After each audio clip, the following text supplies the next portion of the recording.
Balamusako bannaffe mwenna na nze Dr. T Amale oba Kafero Innocent abamu mumanyika Kafero Innocent abala Dr. T Amale owa BBS Telefine yaffe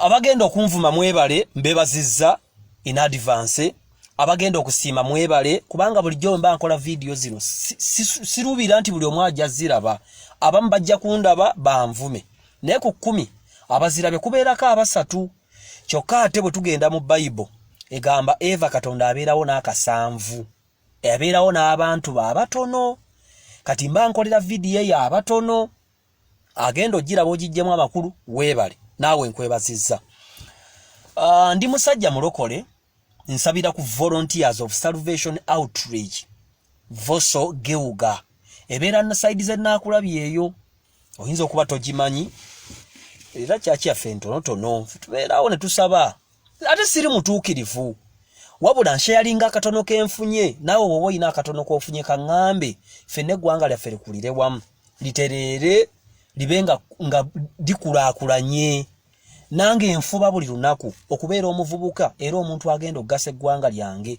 kyova olaba kati bino ebiseera ng'oggyeko biri emabega mpuliriza nnyo nfuba nnyo okuyiga nsoma nnyo Bayibuli nsaba nenenya kuba siri mutuukirivu nsobola okubeera omuntu ow'omugaso enkya mu ggwanga lino Uganda kubanga buli muntu Katonda gwe yasendeka ku nsi alina omugaso ne byateekeddwa okukola olemererwa bulemererwa ne weefuula kiwagi n'olemererwa n'ova mu nsi eno nga togasa bannayuganda ebitundu 75 bali wansi w'emyaka 25 kitegeeza nti eggwanga eryenkya weeriri leero naye tukyali baana bato abaana abato abo emyaka 25 nze nne emyaka 27 kitegeeza tulina okubaako abakuza tulina okubaako abantu aboogera ne tuwulira wabula ka tulina obulwadde obusinga ne coronavirus kubanga coronavirus waali naye endwadde nnyingi zibaddewo ne zigenda siriimu yajja n'akankanya ensi naye kati waali takyatiisanga edda enziku yaluma abantu kawumpuli yaluma abantu sleeping sickness endwadde nnyingi bino bibeerawo ne biggwa wabula obulwadde obugenda okukuba Uganda ebbanga lyonna siriko owulirize bulungi anakkiriza agaana siina kyakukolera ananyiigira toyina kyakunkola oba oyagala okunkuba janku BBS wali ku masengere obuze ku reception Dr. T bajja mukulaga omukube onaaba osobodde omutuukirira omukube ekisooka bw'obikula Bayibuli mu Proverbs chapter y'omukaaga olunyiriro lw'16 badde bino bye mbagamba siri mutuukirivu nange wabula nange nzikiriza nti ndi mukyamu mu bintu ebitundu 10 mu 10 ku 10 wabula nfukamira buli lunaku okufuba kusaba Katonda atuyambe n'abavubuka bannanga abagenda okumpuliriza ffenna eggwanga lyaffe eryenkya libeere lya mugaso Proverbs essuula ey'omukaaga verse y'16 Proverbs chapter 6 verse 16 egamba nti waliwo ebigambo mukaaga Mukama byakyawa weewaawo 7 bya muzizo gyali ntandikira katundu ku lunyiriro 17 I'm going to start with part A on the verse of 17th. The 17th verse. Omanyi ava masaka oluzungu si lulungi nnyo. Naye Katonda agamba nti waliwo ebigambo mukaaga Mukama byakyawa. Weewaawo 7 bya muzizo gyali. Ekisooka ku byo ku 17 amaaso ag'amalala. Awo ngenda okusimba essira leero amaaso ag'amalala. Applied look Bible y'oluzungu egamba nti applied look amaaso ag'amalala bwe bulwadde obugenda okuba bannayuganda naddala abavubuka abato abavudde University Makerere Kyambogo Muteesa abavudde Mbu College abalina obusimatifoni nga balowooza tulina amagezi tulowooza tutegeera baserebu fe abalina ku bunnyanya n'obumotoka obutategeerekeka ne tulowooza tulina amagezi ne tutandika okuvaayo commentinga ku buli kintu ne tuvuma ne tujoogerera buli muntu Katonda Eva kino kiyige entebe ya Katonda eri bwete ate empanvu nnyo wano waliwo bakerubi ne baserafi ne bamalayika n'abakadde 24 naye wano ku mukono gwo ogwa ddyo waliwo kibooko gyakwata immediate ng'omuntu akoze ebyamalala n'amukuba ekisooka amaaso ag'amalala oba applied look galeeta ekigambo ekisooka ekibye nnyo ekisooka you tend to ascend over the most high. Lucifer Setaani ng'akyali mu ggulu yali yatondebwa atuukiridde nga malayika atuuka mu ggulu eri akatonda eryokusatu kubanga waliyo eggulu lya mirundi egi. Ebyo nabo byetaaga okuyiga. Katonda gy'abeerera ddala mu the most holy place Setaani yatuukangayo ng'akyali Lucifer ng'akyali mu ggulu malayika ennungi. Lucifer olunaku olumu yagenda okuwulira ng'asinga Katonda amagezi n'ayagala afuuke Katonda. N'agamba I will ascend over the most high. Mbunja kulinnya okusinga Katonda. N'alowooza nti ye Katonda. Nga yakakyogera Katonda n'asindikirawo bamalayika be ne bakuba Setaani ne bamusuula ku nsi ne wataddamu kulabika kifo kye mu ggulu.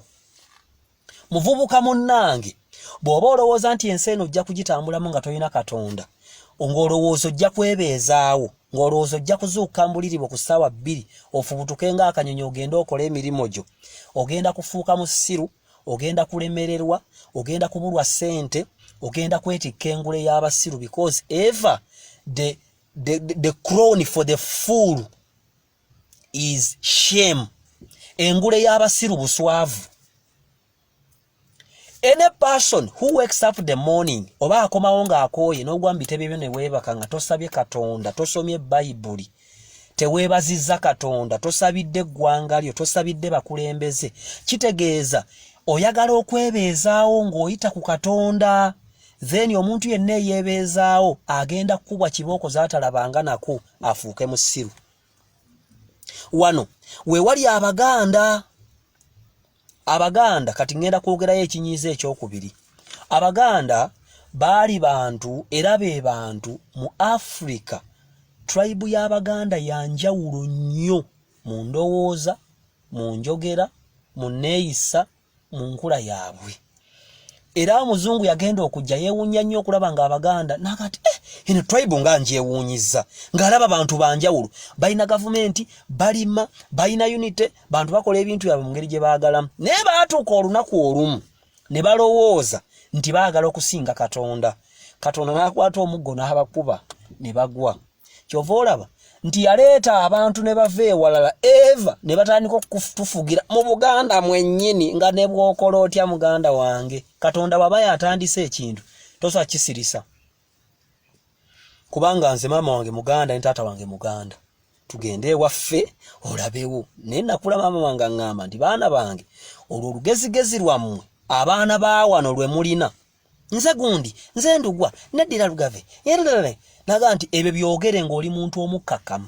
Naga abaana ba wano olugezigezi n'amalala n'okwepanka n'okwemanya n'okwekuza bigenda bafuula abaavu mu nsi yammwe. Kati mwanyi zaakala, pamba yakala, amatooke gava mbala, buli kimu. Twasituli awo tutambula butambuzi. Ekyo nkivuddeko. Ekyokubiri, amalala galeeta okunyoomerera, to despise. Ogenda okulaba nga buli muntu ali wansi wo, nga buli muntu omusinga amagezi, nga buli muntu omusinga okutegeera, ng'oli bw'ayogera tolonda ani ayogera. Kyekireetedde abavubuka okunyooma emirimu, kino kiri on record. Abavubuka abasinga temwagala kukola.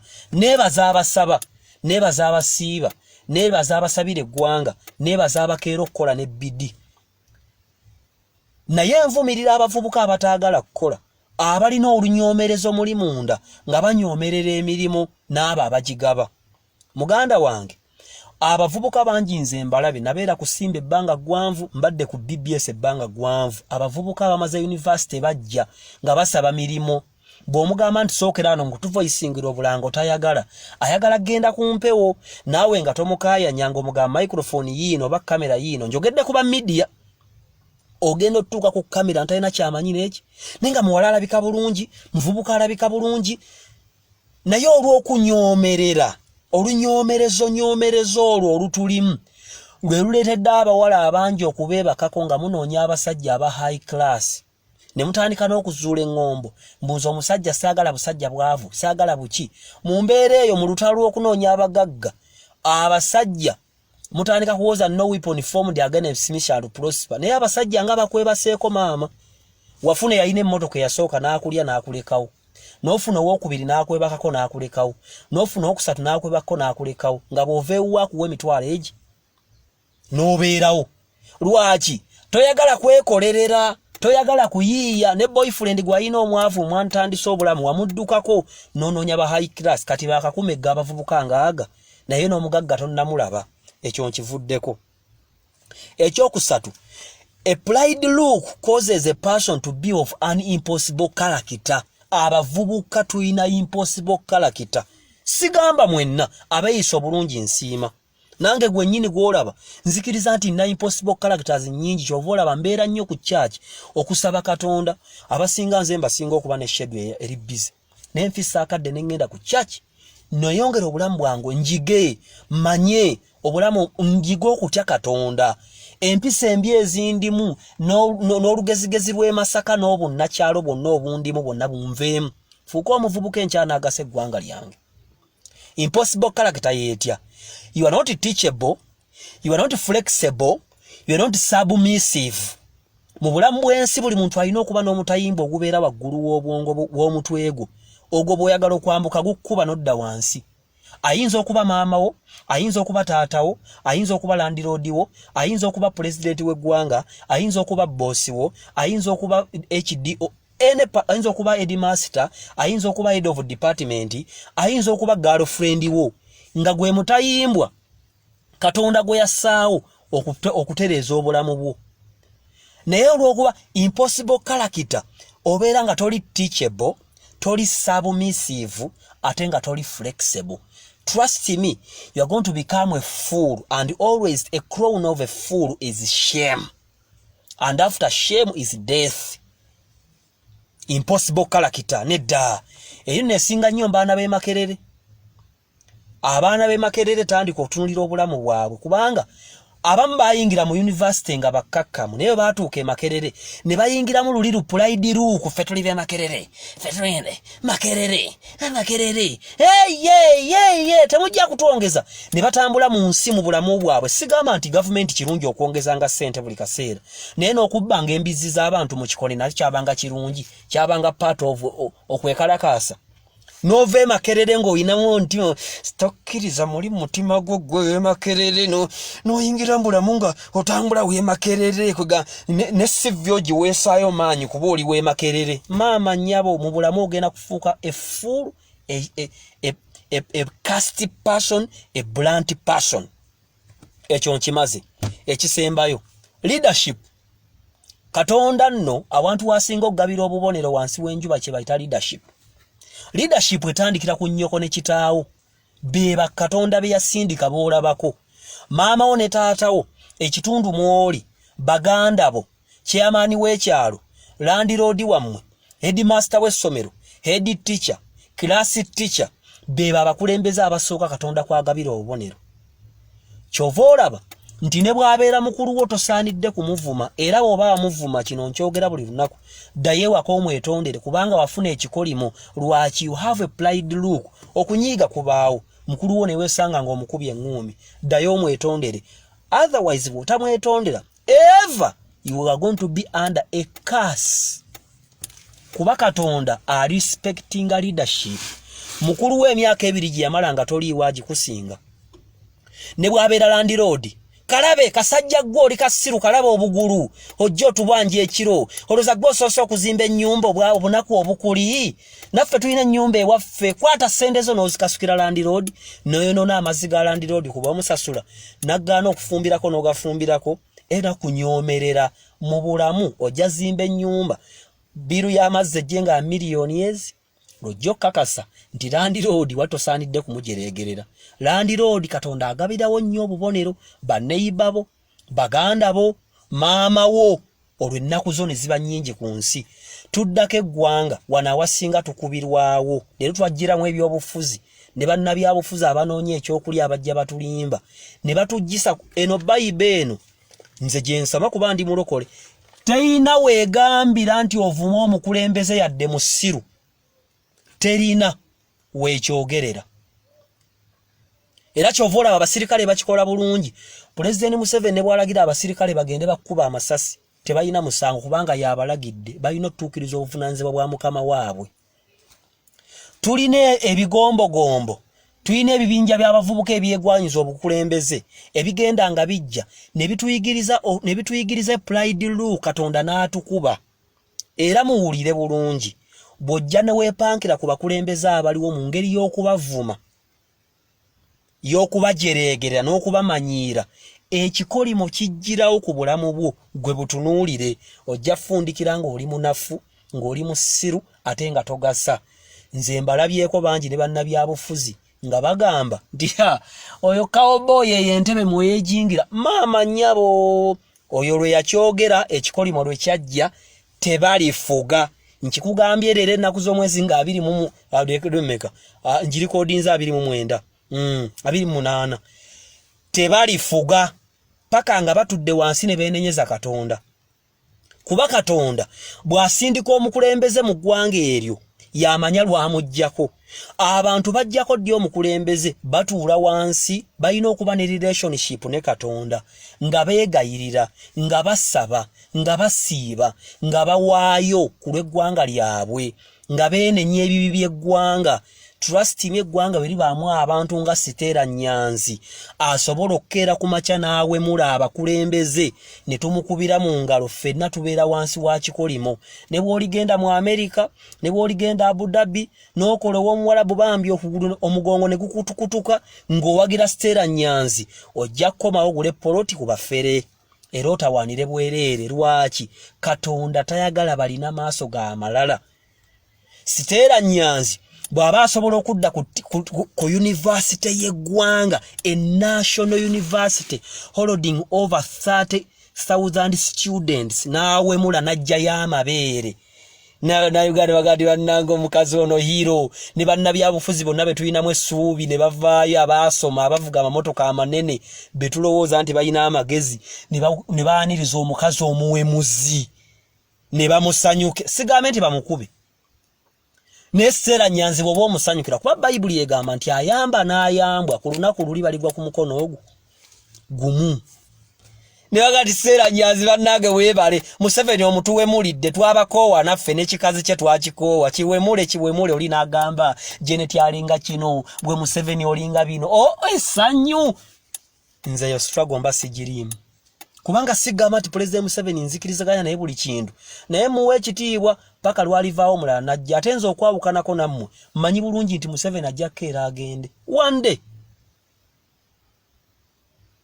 day kubanga n'obugumiikiriza kirabo kiva eri Katonda. Okugumiikiriza mbizibu. Katonda n'alaba nti Uganda enyigirizibwa yes naye bagumiikiriza buli kintu bakikwata n'obwegendereza naye gwe n'ojjaawo nti okawobooyi tugenda mujja mu ntebe mweyekyangere omuntu akufuza emyaka 3 n'omuyita kawobooyi. Kitegeeza otandise okuinsightinga abavubuka abato okumanyiira abantu abakulu. Awo Katonda ng'akwata omuggo gwe ogubeera okumpi n'entebe ye ng'akuba. Muba temulifuga ne bwe muba mulina ebirowoozo ebirungi ne bwe muba ab'amagezi agafaanana gatya ne bwe muba muli balungi obenkana batya temulifuga. Lwaki? Paka nga mumaze okukkakkana wansi ne mugamba nti Mukama twasobya.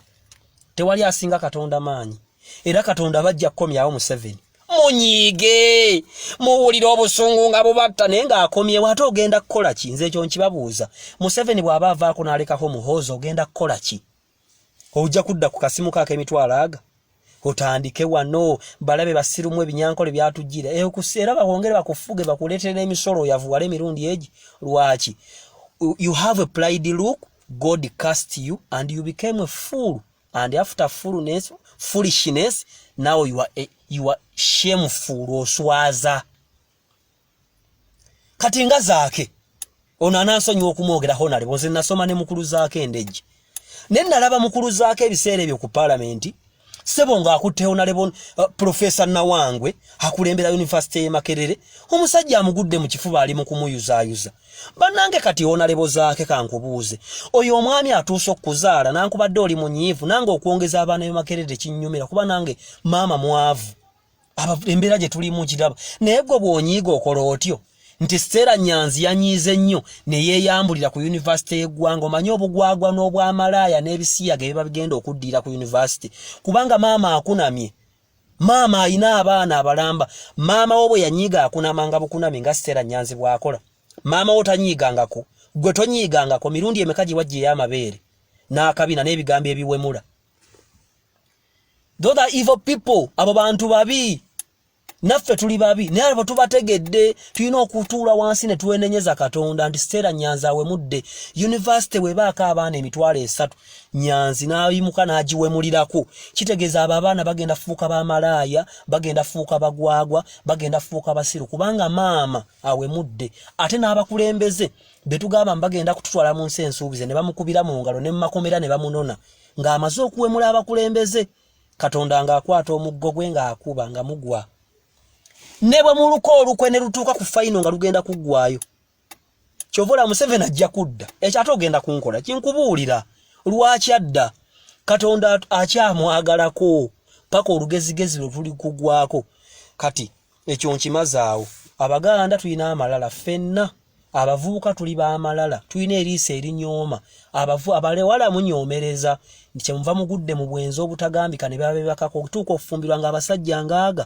bakwebaseeko lwaki kutwala bu outing buki onoonya abasajja bagagga tuula wansi otandika okukola tutuule wansi ffenna nange nga mwendi twenenya amalala olugezigezi okwekuza okwepanka tusabe Katonda eggwanga lyaffe Katonda atuwa abakulembeze abalungi shortly nga mmaliriza abakulembeze ababi bavaawa kasita mubana eriisa ery'amalala Katonda abawa abakulembeze ababi abantu enneeyisa y'abantu abali mu nsi be bakulembeze Katonda baabawa trust me mugamba Kagame muzibu Kagame yasobola Abanyarwanda era Kagame kino nkyogedde leero bw'aliva mu bw'obonga oli Munyarwanda ng'ompuliriza sabire eggwanga lyo Kagame bw'aliva kumugenda kuddamu mwetemi kuba Kagame yasobola Abanyarwanda Gaddafi yali asobola Abalibiya era bwe yavaawo genda olabe Libiya mwe ali mu bawaga nange ebiseera ebyo nga nkyali moyo baveeko baluddeko batebana kye bakoze ne bakwata omusajja akulembedde eggwanga for over 40 years ne bamutta ne bamwambula ne bakulula omulambo gwe Abezimbabwe bakikola bulungi Mugabe yali aluddeko abakoze ebibi bingi bamuwamba mu kimpowooze ne bamala kuteesa so nga baali basoma mutuga naye muganda wange wootugira omukulembeze eyo Libya yafuna ekikolima emirembe n'emirembe teridda ngulu gwe gitunuulire paka lwe balyenenya okutta Gaddafi si Gaddafi nti yali mubi manya mulungi nedda but God respects leadership abasoma Bible mukimanyi David had many chances of killing Saul naye yagamba ngati nedda this is an anointed man of God how dare am I to kill him oba oluzungu lutuufu how can I kill an anointed man of God paka ekiseera kye kyaggwayo Museveni ajja tuuka agende abakulembeze mwagala baji nebeera mukakkana ensi tebagitwala batyo nange nalinga mmwe ne banjigiriza ebigambo ku kyaki eyo gyensabire wa Musumba Sala Mikisa gyali bagita volunteers of salvation outreach mbeerayo buli lunaku nfissa obudde bwange kuba nazuula bingi bye simanyi nakati simanyi wabula nkuwa akatono nange kenjize okamanyi eggwanga beri baamu abantu abalina amalala you become shameful shame comes upon you muswala kuba mubeera banaku abamu mutambudde ne mugenda mu Bungereza aludda wa mbalaba ku video nga muvuma abakulembeze Museveni musiru oyo Museveni alinga kino kati gwolowooza kwate simu yo Katonda akulaba ng'agamba nti yonna lunkuse ne kapere mukolimidde ne bw'oli zikola n'ozija miliyoni ebi Katonda ajja zigwamu kuba Katonda tasekererwa gw'ojja kulooza oli Netherlands kubanga lwaki twogera bino penge bw'aba asobola okudda ku media naawe mula ne musanyuka Stella Nyanzi wakinze bino sibyogera banna siga nti nze wa magezi asembayo siga nti nze nsinga obugezi naye nkuwadde akatono k'ensembayo ate soogera na mwenna abavubuka abanantegeera mu ntegeere tuegayirire Katonda atusonyiwe otherwise we are going to be weak we are going to be void and formless. Go and read Genesis chapter 1 verse 2.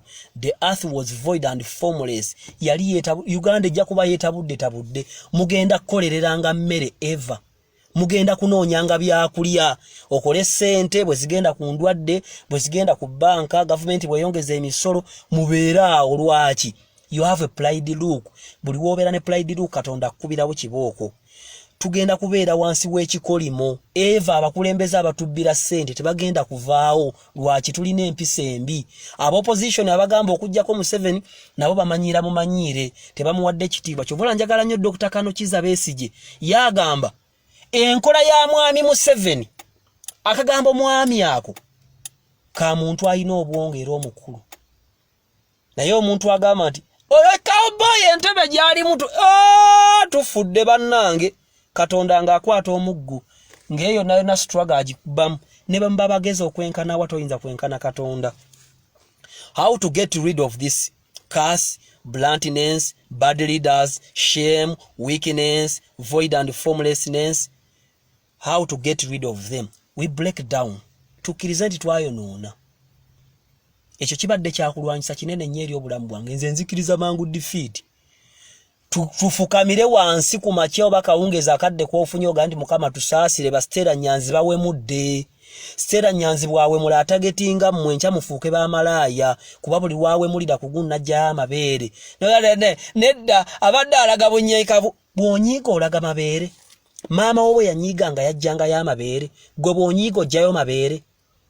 Bw'onyiiga singa Stella Nyanzi abadde maama wo obanga muganda wo. Singa muganda we yawe mulira wali Stephen ezimukwata. We pray for ourselves, we pray for our nation. And not that pray. We pray for ourselves and we pray for our nation Uganda. Then we be professional. Omuvubuka beera professional, munaabeeko, mutegeko obuliri bwo, beera organized. Commenting bulungi weyamisa bulungi social media beera muntu wa makulu tomalaga papa na bannabyabufuzi bonna balya ssente za Museveni lwoli kizuula nga okaddiye lwoli gwawe ekigo nti bonna be weesibako balya ssente za Museveni ne bajja bakulimba ne bakuyigiriza okuvuma abantu ne bakwavuwaza n'osiriwala. Nze Dr. Tiamale osobola okungobera ku Volongoto UG, osobola okungobera ku BBS Telefine yaffe era obunjagala genda ku Masengere obuze ku reception Dr. Tiamala aliwa bajja kulaga. Osobola okungobera ku Volongoto UG Kafero Tobi oba okunsanga ku church yange bagita Volunteers of Salvation Outreach Voso. Musumba wange ye Musumba Sala Mikisa. Ffe tubeerayo nga tusaba mpola mpola ne twenenya nange gye ntuula n'enjiga ebintu n'enjiga okutya Katonda. It takes time but I must know how to fear God. Mweraba bannange mweraba.